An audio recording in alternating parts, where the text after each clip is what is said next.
Assalamualaikum warahmatullahi wabarakatuh. Rekan-rekan sekalian yang berbahagia, tahu nggak sih siapa presiden yang dalam masa kerjanya 100 hari telah memecahkan 4 rekor sekalian? Ayo siapa? Benar, itu adalah Presiden Prabowo. Presiden Prabowo dalam masa kerjanya 100 hari telah memecahkan 4 rekor sekalian.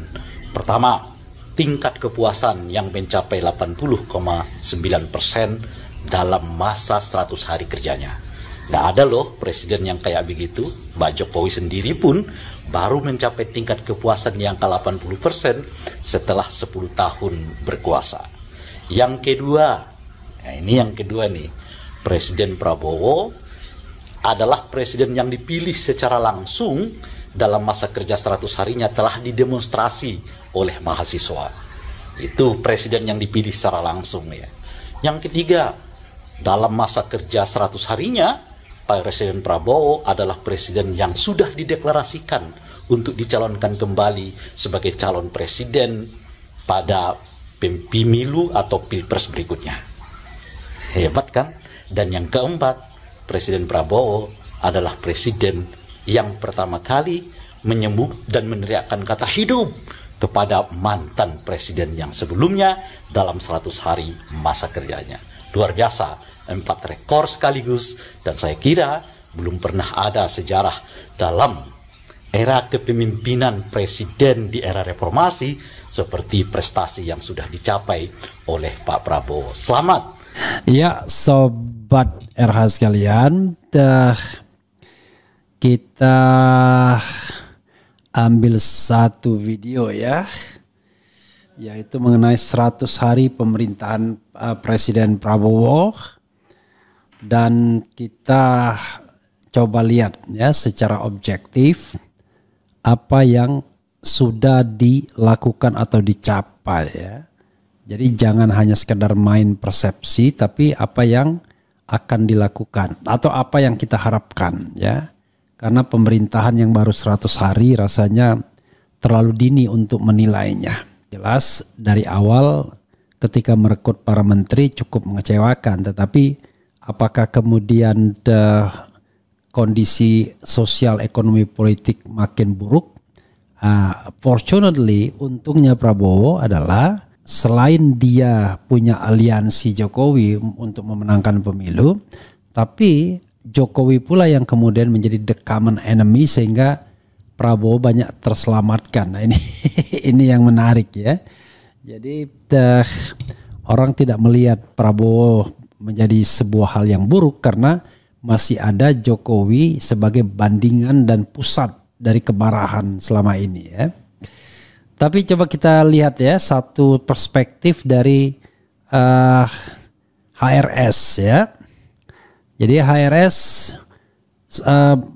mengucapkan 10 amanat ya pemerintahan Presiden Prabowo. Coba kita lihat apakah sudah dilakukan, akan dilakukan atau tidak akan pernah dilakukan oleh pemerintahan Prabowo yang berusia 100 hari yang jatuh pada tanggal 27 Januari 2025 sesungguhnya. Jadi saudara sekalian, ini 10 amanat IBHRS ya, 100 hari pemerintahan Presiden Prabowo. Coba kita lihat ya. Apakah harapan tinggal harapan? 100 hari pemerintahan Presiden Prabowo. 1. Sikat habis semua pemahaman dan perbuatan yang bertentangan dengan nilai-nilai luhur ketuhanan yang Maha Esa dan norma-norma kemanusiaan yang adil dan beradab. Nah, ini sangat unmeasurable ya, apalagi mengukurnya 100 tahun 100 hari ya. Sorry, bukan 100 tahun tapi 100 hari mengukur sikat habis seperti ini ya. Presiden Prabowo harus bebas dari bayang-bayang Jokowi. Nah, 2 ini harapan masyarakat, tetapi sampai hari ini kelihatannya masih jauh panggang dari api. Belum ada tanda-tanda Prabowo terbebas dari bayang-bayang Jokowi. Itu yang harus kita catat ya. Ya 1-2 perlawanan ada, tetapi kan he is the president ya. Tentu kita berharap lebih dari itu. Masa presiden kalah sama Jokowi yang sudah tidak lagi berkuasa ya. Jadi tidak boleh lagi main kecil-kecilan, ya, harus jelas dan tegas, ya. I'm the president, I'm Prabowo, ya, I control the country, ya, for 5 years, ya. Harusnya kan begitu. 3, bersihkan kabinet merah putih dari kroni-kroni Jokowi. I don't know exactly apakah akan dilakukan dalam 100 hari. Ini saya pesimistis. Kenapa pesimistisnya? Karena tidak ada gejolak yang berarti sesungguhnya. Ya, ada memang 1, 2, 3, 4, 5 kementerian yang dinilai buruk, bahkan raportnya negatif, ya.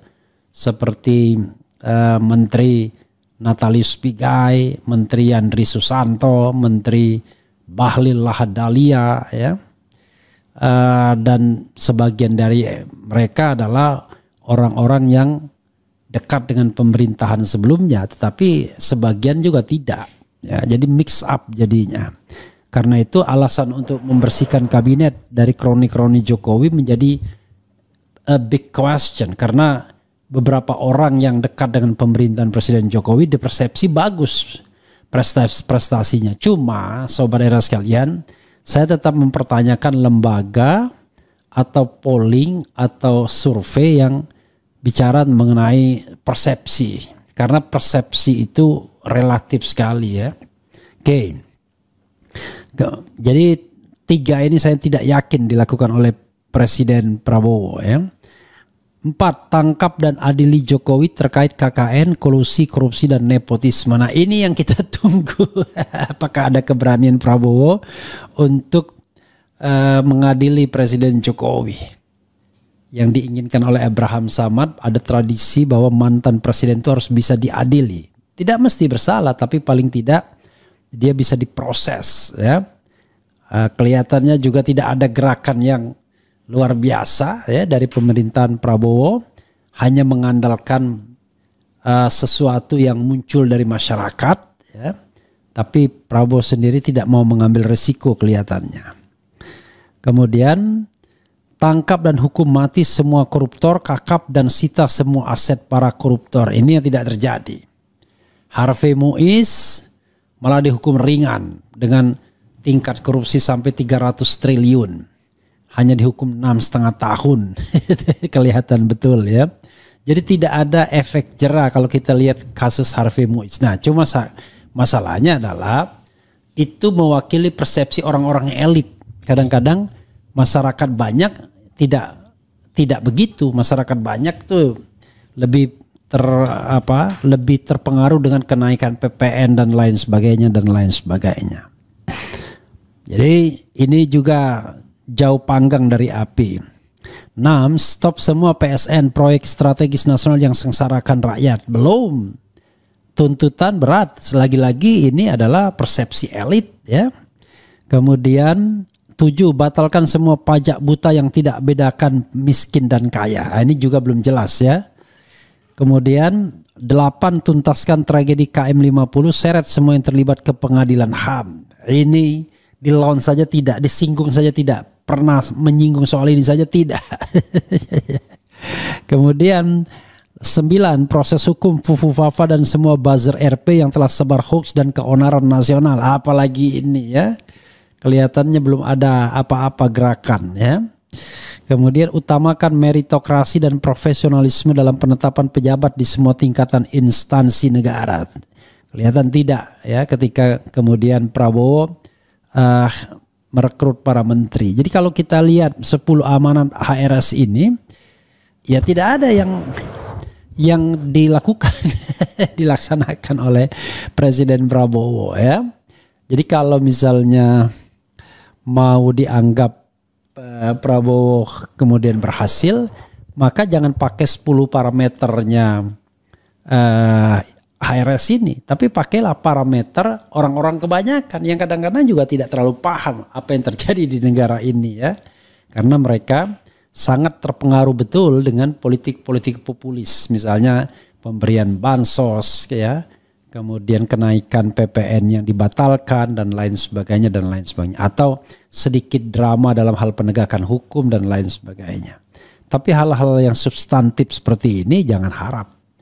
Jadi persoalannya adalah ada jarak, ya, antara persepsi elit yang biasanya kritis dan jauh lebih terukur ketimbang persepsi masyarakat yang sangat dipengaruhi oleh situasi sosial dan politik atau psikologi yang ada. Jadi masalah substantifnya tidak masalah substantifnya tidak masalah substantifnya itu tidak dipersoalkan, ya. Justru yang dipersoalkan adalah hal-hal yang tidak substantif. Jadi kalau kita bicara tentang pemberantasan hukum, ya, masalah substantifnya adalah apakah ada yang namanya political will dari pemerintahan Prabowo untuk memberantas korupsi ini atau tidak. Atau hanya omon-omon saja. Jadi begitu Sobat Era sekalian, ya, yang harus kita lihat dan kita pahami, ya. Jadi kita tidak tahu, ya. Orang juga kelihatannya menganggap lama-lama imun dengan Prabowo. Artinya Prabowo mau baik, mau kerja, mau kagak, it's up to him. Lama-lama. Jadi persepsi publik awalnya positif, lama-lama bukan negatif, tapi cuek aja. Toh akhirnya orang berpikir siapa aja presidennya, nasib nggak akan berubah juga. Nah, ini yang paling bahaya, ya. Sementara orang-orang pemerintahan apalagi juru bicara hanya senang memainkan persepsi publik. Yang baik diambil, yang tidak baik disimpan jauh-jauh. Itu